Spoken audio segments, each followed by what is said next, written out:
Welcome to my channel. आज हम discuss करेंगे एस्क्विल एसएफ सिरप के बारे में, जो कि बहुत ही अच्छा कफ सिरप होता है और स्पेशली ये डायबिटिक पेशेंट के लिए तो अच्छा होता ही है। तो इसमें क्या-क्या मेडिसिन है हम जान लेते हैं।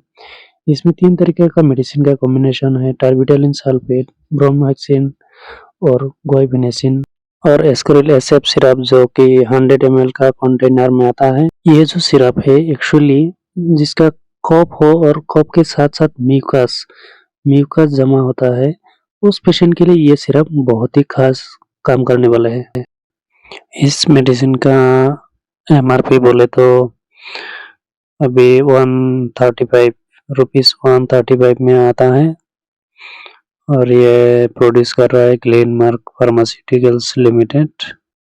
यूजेस के बारे में बोले तो ये एक तरीका का एक्सपेक्टोरेंट होता है, जो कि कफ के साथ-साथ जो म्यूकस होता है, वो म्यूकस को बाहर निकलने में मदद करता है और अदर कंडीशन जैसे कि जुकाम हो, सर्दी हो, रनी नोज़ हो, लंग्स में या विंड पाइप में या नोज़ में जो म्यूकस जमा होता है, उसको बाहर निकलता है।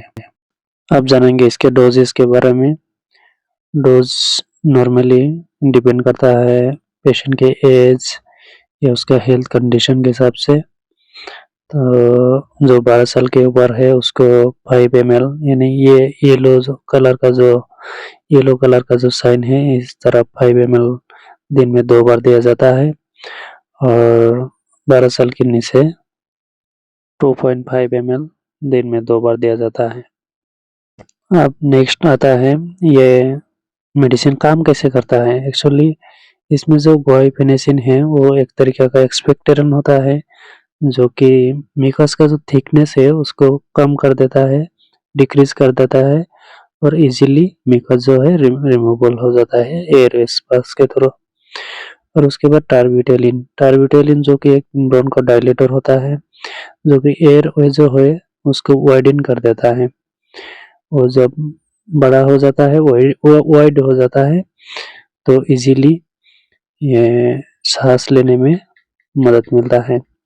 और ब्रोमहेक्सिन जो कि एक म्यूकोलाइटिक होता है, वो म्यूकस को लूज कर देता है और इजीली कफ बाहर निकलता है और मदद मिल जाता है।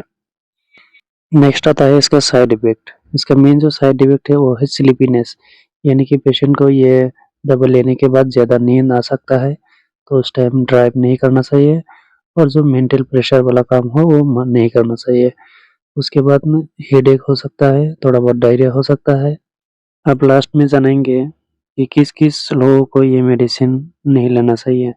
जैसे कि ब्रेस्ट फीडिंग मदर हो, प्रेग्नेंट लेडी हो, उसको ये लेने से पहले डॉक्टर से पूछना चाहिए और लॉन्ग टाइम से जो ट्रीटमेंट चल रहा है किसी का, वो लेने से पहले डॉक्टर को पूछना चाहिए। Thank you.